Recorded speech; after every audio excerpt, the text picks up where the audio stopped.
మంచి ఆహారపు అలవాట్లు, చురుకైన జీవనశైలి ద్వారా క్యాన్సర్ రాకుండా కూడా నివారించగలమని, మహిళలు పరిశుభ్రత పాటించడం, ఎప్పటికప్పుడు రొమ్ము క్యాన్సర్ విషయంలో సొంత పరీక్షలు చేసుకోవడం ద్వారా కొన్ని రకాల క్యాన్సర్లు దరిచేరకుండా ఉంటాయని డాక్టర్ రాకేష్ శంకర్ గౌడ్ అన్నారు.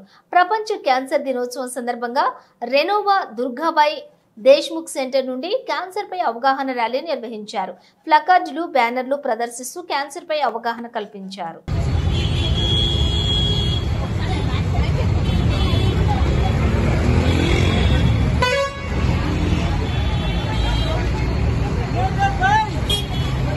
మొత్తం చెప్పాలా, సగం చెప్పద్దు. చట్నీ ఒకటి తింటావు రాను. ఫిబ్రవరి 4th వరల్డ్ క్యాన్సర్ అవేర్నెస్ డేగా సెలబ్రేట్ చేయబడుతుంది బై WHO. 2010 నుంచి ఈ ఇనిషియేటివ్ స్టార్ట్ చేశారు. ఎవ్రీ 3 సంవత్సరాలకు ఒకసారి ఒక థీమ్ ఇస్తారు. ఈ సంవత్సరం థీమ్ వచ్చేసి యునైటెడ్ బై యునిక్. అంటే ఇది దీని అర్థం ఏంటంటే ప్రతి ఒక్క క్యాన్సర్ పేషెంట్కి జర్నీలో అందరము కలిసికట్టుగా ఈ క్యాన్సర్ మీద పోరాటం చేసేటందుకు అందరం కలిసి క్యాన్సర్ అగెయిన్స్ట్ పోరాటం చేయాలి అనేది. క్యాన్సర్ అనేది ఒకరి దగ్గర నుంచి ఇంకో దగ్గరికి వచ్చే డిసీజ్ కాదు, అంటే కమ్యూనికేబుల్ డిసీజ్ కాదు. సో ఇది ఒక నాన్ కమ్యూనికేబుల్ డిసీజ్.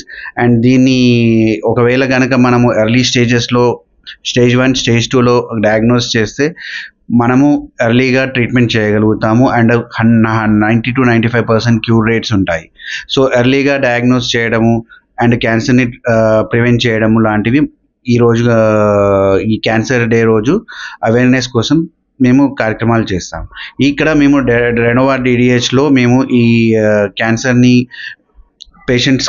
పేషెంట్స్కి ట్రీట్మెంట్ కోసము అవైలబుల్ ఉంటాము. అండ్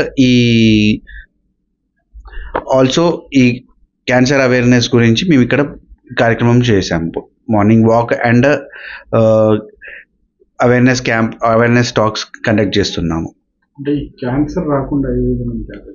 క్యాన్సర్ రాకుండా అంటే మనము మన లైఫ్ స్టైల్ చేంజెస్ చేసుకోవడము, like walking, healthy food habits and not using addictive products like అంటే తంబాకు, ఎనీ ఫామ్, సిగరెట్ కానివ్వండి, ఖైనీ రూపంగా లేకపోతే అంబర్, గుట్కా రూపంలో కూడా వాడకుండా ఉండడం వల్ల many cancers we can prevent. Alcohol కూడా లిమిటెడ్గా తీసుకోవడము, రైట్ డోసెస్లో తీసుకోవడము, కంప్లీట్గా మానేయమనలేము కానీ లిమిటెడ్ డోసెస్లో తీసుకోవడము. సో ఇలాంటివి చేస్తే మనం క్యాన్సర్ ప్రివెంట్ చేయవచ్చు. Especially life style habits change చేసుకుంటే మనము అరౌండ్ 90% ఛాన్సెస్ ఉంటాయి మనం తగ్గించుకునేందుకు. అంటే ఇప్పుడు క్యాన్సర్ అనేది ఒకప్పుడు 1990sలో what was the leading cause of death అంటే కార్డియాక్ ఈవెంట్స్ అనేవాళ్ళు, అంటే హార్ట్ అటాక్ ఇలాంటివి. నౌ ఈ నాన్ కమ్యూనికేబుల్ డిసీజెస్లో cancer trend is increasing. Every 1 in 9% అంటే ఒక ప్రతి 9 మందిలో ఒకరికి వాళ్ళ లైఫ్ టైంలో క్యాన్సర్ వచ్చే ఛాన్సెస్ ఉన్నాయని చెప్పేసి రీసెంట్గా ఒక స్టడీలో వచ్చింది. సో ఈ కారణం ఏంది అంటే పొల్యూషన్ ఒకటి, మనకు క్యాన్సర్ పెరిగేటందుకు కారణం ఒకటి పొల్యూషన్, మన డ్రింకింగ్ అండ్ స్మోకింగ్ హ్యాబిట్స్, ఇలాంటి హ్యాబిట్స్ వల్ల మనకి ఇప్పుడు క్యాన్సర్ పెరుగుతుంది. చెప్పమంటారా?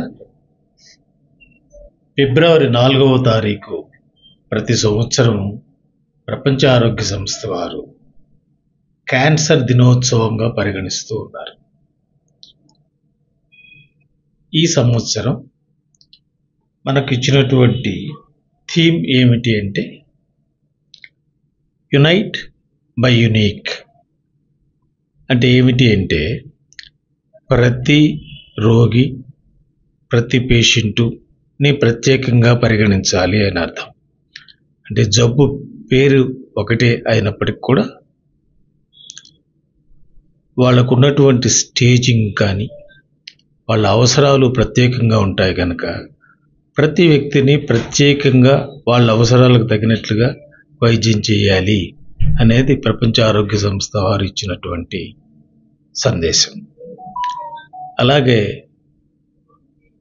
మనం క్యాన్సర్ని జయించాలి, క్యాన్సర్ని అదుపులోకి తీసుకురావాలి అంటే ప్రస్తుతం ఎక్కువగా రోగి లేదా వైద్యుడు లేదా వైద్య సిబ్బంది మాత్రమే దానికోసం ఎక్కువగా కృషి చేస్తున్నారు. అలా కాకుండా వారి కుటుంబ సభ్యులు, చుట్టూ ఉన్న సమాజం కూడా అందుకు సహకరిస్తే వారికి మెరుగైన వైద్యం అందించడానికి వీలవుతుంది. సో ఈ మన కుటుంబాలు, మన చుట్టూ ఉన్న సమాజం ప్రభుత్వ రంగ సంస్థలతో కూడా కలిపి కృషి చేసినట్లయితే ప్రపంచ ఆరోగ్య సంస్థ వారు మనకిచ్చినటువంటి సందేశాన్ని, అంటే గర్భసంచి క్యాన్సర్ అటువంటి పూర్తిగా నిర్మూలించడానికి కూడా వీలవుతుందని మీకు మనం చేస్తూ ఉన్నాను.